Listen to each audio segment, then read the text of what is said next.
Dave, to answer my question, I am currently I'm putting together a webinar where I try to open people's eyes to the fact that it's something different you need to learn than frameworks. Yeah. Tell me your experience. And it's really an open question, right? So there's these books, they tell you how do you prepare for the case interview. And there's very technical information. And I teach something different. I teach a lot about okay, here's a few scripts. I teach a lot about answer the question, be in the moment, and so on.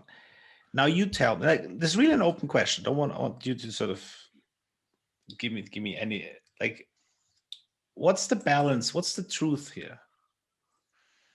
Yeah, that's an interesting question. And maybe if I use an analogy from the actual interview to answer that, and then I can go on to talking about more frameworks. But they absolutely love the fact that I said, is this something you want me to develop with you, or do you want me to take 30 seconds? And he was like, oh, cool. No, take 30 seconds. And then after the feedback was, I love that you were just like ready to structure this with me and ready to develop a framework with me. He's like, you showed such quick thinking. I was like, there was nothing quick about it. I just learned a script.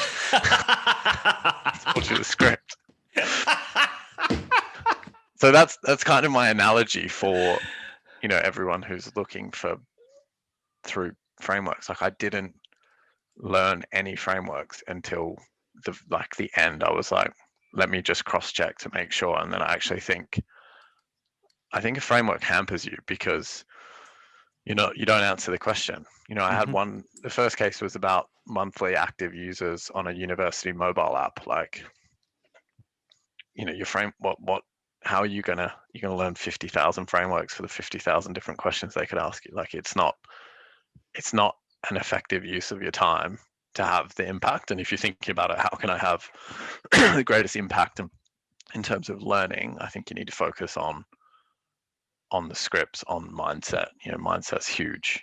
Is the difference between, I don't think I would have got through if I'd performed how I performed on day one without that mindset shift. So I think it's something, you glance at the end and you spend 1 to 5% of your time on, would be my advice.